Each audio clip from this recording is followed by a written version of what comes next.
a ustedes una propuesta similar a esta simulación que acabamos de hacer en el Ministerio, en esta ocasión con el salario mínimo, no les han querido ni escuchar. A ver, vamos a ver. Primero, nadie está diciendo que no suban los salarios. Y de hecho, así entre nosotros, el gobierno a los funcionarios les ha hablado del 1,5 y el año pasado la media de la subida de los convenios ha sido el 4,4%. No sé si es 4,4, 4,5%. Por tanto, estamos hablando que cuando se habla, nosotros lo que decimos es que hay que hablarlo en las mesas, en la negociación colectiva, en cada sector. No gente que dice esto sube y ya está. De hecho, hay un problema. El salario mínimo ha invadido absolutamente ya los salarios mínimos, vamos a decirlo, de convenio, de tal manera que están desplazando e inflacionando absolutamente todas las tablas de los convenios. En el caso que estabas planteando, yo lo explico, entenderme de otra manera para que se entienda. Es decir, el coste, hay que hablar del coste salarial. Efectivamente, como estabais planteando. La seguridad social en los últimos tiempos ha subido el 65%. El 65%, porque al final se están hablando que si el MEI, que si las pensiones y tal, pero es que no se está hablando de verdad de lo que pasa con las pensiones. Nosotros estamos hablando, por ejemplo, que faltan 1.700.000 personas en el área de la empresa privada, que somos 18 millones de personas. Faltan 1.700.000 personas a trabajar todos los días, con un coste para las empresas de 16.000 millones, has hablado tú de 1.300, de 16.000 millones, y para la seguridad social de otros 16.000 millones, 32.000 millones, donde posiblemente hay que ver cómo se mejora el tema de la sanidad. Por eso también apoyamos a los médicos, porque parece que cuando están ellos, si ellos tienen una huelga, bueno, esto lo tapamos. No, pues nosotros pensamos que los médicos también deberían de cobrar más y que la sanidad pública funcione mejor, porque eso mejoraría este tema. Pero es que es más. Pero es que en estos momentos, el año pasado, los menores de 35 años han faltado 9 millones de días. Los días que más se faltan a trabajar son los lunes y los viernes. Por tanto, también hay un plan de ausentismo. Y si te das cuenta, si el coste son 32.000 millones, al mínimo que mejoráramos un 20%, estaríamos hablando de un montón de miles de millones en este caso. Por cierto, antes he dicho que he dicho 45, son 45.000 los autónomos del campo que han desaparecido. Lo que quiero decir es que cuando tú planteas o le dices a alguien, la gente se me echa encima cuando lo digo, bueno, algunos, ¿no? Si tú le dices a alguien cuánto gana, de hecho habéis puesto ahí simplemente un mes, pero normalmente son 14 pagas. Es decir, si tú le dices cuánto gana, te va a decir lo que ve en el banco. No va a valorar la retención que has hecho para que vaya a Hacienda, porque esa es suya, no es tuya. La ha hecho el empresario, pero es suya. No va a valorar las cuotas de la seguridad social, no va a valorar que es por 14, porque si se diera cuenta que es todo eso, efectivamente, además, incluso exigiría mucho más al Estado de ver cómo se gestionan las cosas. Se podría hacer, a los autónomos se les cobra cada mes exactamente los autónomos sus autónomos. Hacen ese trabajo para la administración, de después devolverles ese dinero. Sí, pero es que ese dinero es suyo. O sea, el dinero de la nómina, el completo de la nómina es del trabajador, que parece que no, es de... Y entonces, por ejemplo, otro de los temas, llevamos pidiendo la deflactación de la tarifa del IRPF. Es que no se ha hecho. Es que el que gana siempre es el Estado, si te das cuenta. Y en esa inflación de los salarios gana siempre el Estado. Te voy a poner un ejemplo. A nosotros nos ha tocado trabajar mucho, y además mucho a través de la Fundación COE, todo el efecto de la DANA. En la DANA se han achatarrado unos 100.000 coches, creo que es por ahí. ¿Tú crees que han tenido el Estado la sensibilidad de no cobrar a la gente que estaba pagando un coche nuevo, que igual no tenía el seguro de todo riesgo, el impuesto de lujo del coche? No, se lo ha llevado. ¿Quién ha ganado ahí? ¿Quién ha ganado con los IVAs? ¿Quién ha ganado? Cuando se ha intentado ayudar y empresas han intentado ayudar a sus trabajadores con dinero, la seguridad social, no, Hacienda les ha cobrado lo que cobraban, imagínate, 25.000 euros más los 30.000. Por tanto, les ha subido al 75, 80.000 euros. ¿Quién ha ganado? ¿Quién ha ganado? Esa es la reflexión que hacemos. Es decir, es muy fácil, y claro, es muy fácil, subo todo, subo absolutamente las cotizaciones de seguridad social, los impuestos al final me los meto para adentro y ya está, y la culpa es el empresario y que pague. Y yo creo que ese es el problema. Y cuando se habla de desigualdad, que hemos llegado a oír que somos la máquina de triturar los salarios. Es que es lo que se ha dicho el otro día en la presentación. Es que hemos oído al presidente del gobierno decir que hay que acabar con los oligarcas de este país. Pero yo me pregunto, no sé, vete a la calle y pregunta, ¿pero quién es un oligarca en este país? Yo no los conozco, como podemos entender la palabra oligarca. O sea, estamos en un momento donde parece que somos el muñeco para soportar los golpes que tengamos que soportar, incluso en lo personal. El otro día, a un presidente de una gran compañía y un gran empresario en el Parlamento, aprovechándose de la inmunidad parlamentaria, dándole caña, pero vamos, sin duelo, cuando tiene 80, 100.000 empleados en este país y genera riqueza a raudales. Es decir, esto es lo que estamos viviendo y a mí me parece muy peligroso, terriblemente peligroso, porque la desigualdad se está produciendo porque el dinero se lo está quedando el Estado. Le quería preguntar también... Y el dinero tenía que estar en el bolsillo de los trabajadores, y podía estar en el bolsillo de los trabajadores. Pero tenemos que hablar de absentismo, tenemos que hablar de una facturación de los impuestos, y tenemos que hablar de otra cosa, de una mejor gestión. ¿Por qué? Porque aquí siempre se habla de cómo se factura, pero las empresas hablamos también de cómo se gestiona. En una empresa, si no tienes un presupuesto, hasta siendo el dueño, te quitas del medio y pones a otro. Llevamos 3 años sin presupuestos en este país. 3 años. Es la mayor empresa de este país, que es el Estado. Bueno, pues estas son las cosas que estamos viviendo, pero eso sí, parece ser que tenemos cuernos, rabo, yo qué sé, no sé, yo creo que somos normales, yo represento a gente normal. El rabo quería ir, presidente, porque le quería preguntar por esas declaraciones de Pedro Sánchez, del presidente del gobierno, en la que hablaba de oligarcas, en la que hablaba del empresariado español, además como si todas las empresas fueran las del IBEX 35, cuando realmente el cuerpo empresarial de nuestro país está mucho más forjado por la pequeña y mediana empresa. La pregunta, señor Garamendi, es si el presidente del gobierno, o digamos la parte socialista, por no personalizar del gobierno, ha asumido un discurso que antes solo se sostenía desde, digamos, la izquierda del partido, los partidos que están, la ultraizquierda, para entendernos, los que están más a la izquierda del PSOE es la ultraizquierda. Pues mira, no lo sé, pero yo lo que sí sé es que la mayoría de las empresas españolas, la mayoría, tienen 5 trabajadores, 5 o menos. Esa es la media de las empresas en España.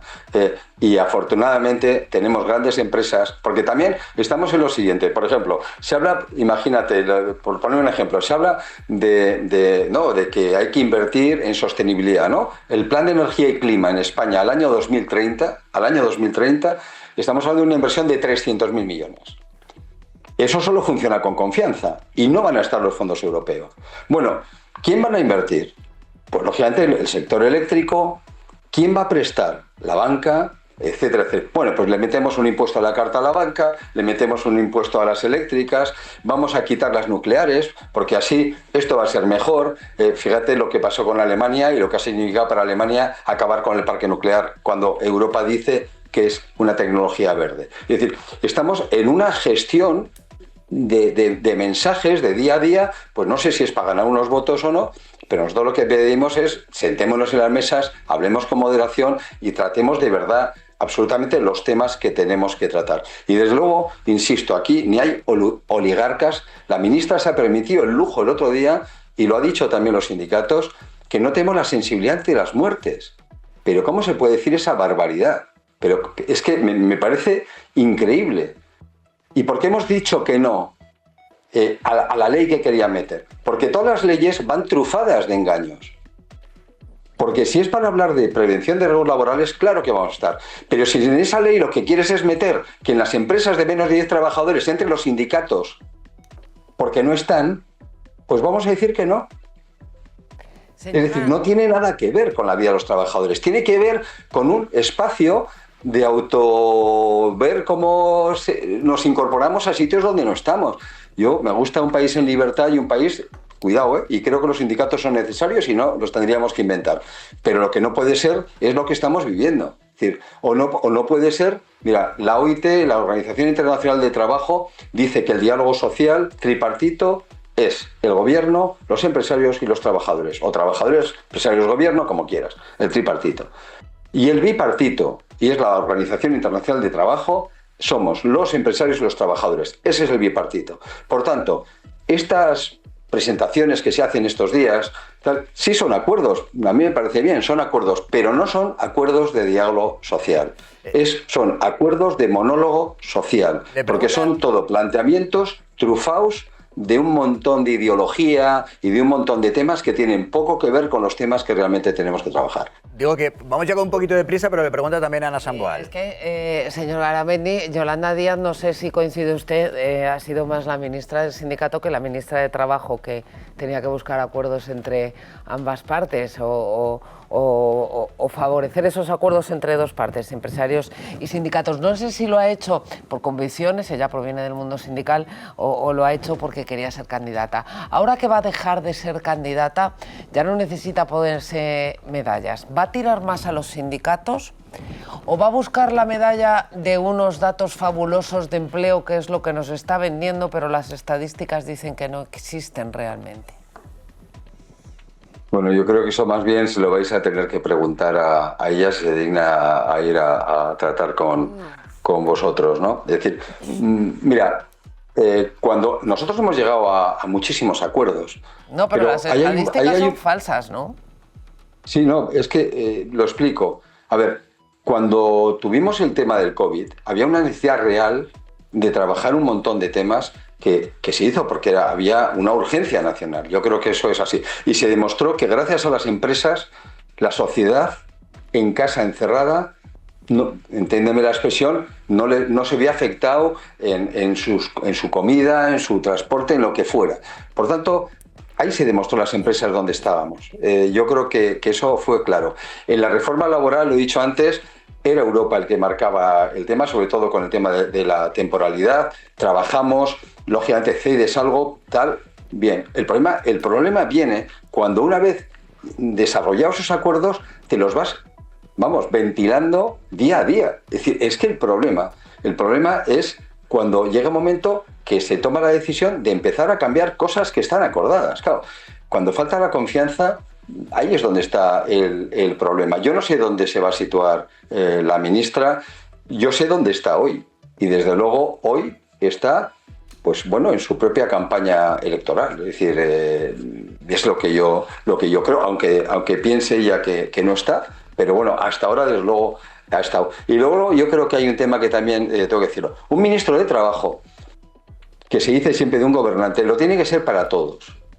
Eso de fardar, de que eres el ministro de Trabajo de una parte, realmente, pues bueno, pues a mí me lleva a tiempos pasados. Es decir, porque realmente estamos hablando entonces del sindicato vertical, o yo no sé lo que estamos hablando. Es decir, ahora también con los reales decretos, es decir, lo digo para explicar, hay tres tipos, ¿no? Lo que es el proyecto de ley, lo que es el Real Decreto Ley y lo que es el Real Decreto. El Real Decreto son, pues, simplemente el cambiar las cosas porque dice las cambio porque cumple la ley, ya veremos si va constitucional o no, y en estos momentos todo va a base de reales decretos, que es meter normas permanentemente por el ministerio sin consultar. Yo creo que todo eso está causando un grave daño y la verdad es que se pierde la confianza para invertir. Con un tema, la gran empresa tiene capacidad igual de ver cómo puede gestionar los temas. En la pequeña empresa, en los bares, en los comercios, está bajando la contratación. Es decir, miremos cuánto crece en la gran empresa el empleo y cuánto decrece en la pequeña empresa y en los autónomos. Esa es la realidad, pero imparable. Les guste o no les guste, y con un problema. Y mucha gente ya, especialmente con los autónomos, dándose de baja porque dicen que ya no les compensa. Es que es así, es muy triste. Pues señor Garamendi, la verdad es que muy pocas veces, por no decir nunca, le he visto tan molesto como le veo esta noche con algunas de las decisiones que se están tomando y con esa falta de diálogo con el gobierno y entre los empresarios y el gobierno, sobre todo con que se quiera hacer creer que todos los empresarios son el IBEX 35. Tengo aquí a Gloria, que además creo que la conoce bien, me está prometiendo que va a ser muy breve. Tiene que ser extraordinariamente breve. Gloria, por favor. Y la respuesta le pido al señor Garamendi que también. Tan breve, presidente, como preguntarle que me valore el papel de los sindicatos realmente. ¿Qué valoración tiene de lo que están haciendo los sindicatos, que supuestamente representan a los trabajadores, pero que, por otra parte, no representan a los autónomos y a las pequeñas empresas, como estamos diciendo? Empresas pequeñísimas que son el tejido empresarial de este país. Insisto, yo creo que los sindicatos son fundamentales, es fundamental que estén. El diálogo social son 4.500 mesas abiertas, es fundamental, ¿eh? Y eso es en la mayor infraestructura de un país porque eso genera la paz social. Por lo tanto, yo eso lo pongo por delante. Pero nos guste o no nos guste, este gobierno, este ministerio lo desarrolla porque va mucho más adelante, ¿eh? Y además yo lo digo, o sea, con planteamientos, a ver, pues yo qué sé, si son de países de otro lado del Atlántico o países de antes de la caída del muro de Berlín, que además está demostrado que con todas estas medidas acabas donde acabas, porque la inversión necesita confianza, seguridad jurídica, estabilidad regulatoria, calidad de la norma, es decir, y libertad. Tú piensa una cosa, los países donde España invierte más, las empresas españolas se llaman Estados Unidos y Reino Unido. ¿Por qué? Por la libertad. Pues aquí igual, es decir, aquí consiste en eso. Y nadie está diciendo, José Luis, y te agradezco la pregunta que me has hecho al principio, nadie está diciendo que no suban los salarios. Claro que tienen que subir, claro que queremos que suban, y están subiendo. Este año han subido el 4,4% en los convenios. Por eso es casi insultante que se esté planteando lo que se dice. Y que desde luego que no tenemos sensibilidad con las enfermedades, que no tenemos sensibilidad con la muerte, que si uno gana o no gana. Pero ¿a dónde vamos? ¿A dónde vamos y a dónde nos quieren llevar? Pues lo dicho, señor Garamendi, gracias por atendernos. La verdad que tengo cierto remordimiento de conciencia porque creo que le he dado la noche mentándole a Yolanda Díaz, pero bueno, ya olvídelo y mañana será otro día. Presidente, gracias por atendernos. Hasta la próxima. Muchas gracias a vosotros.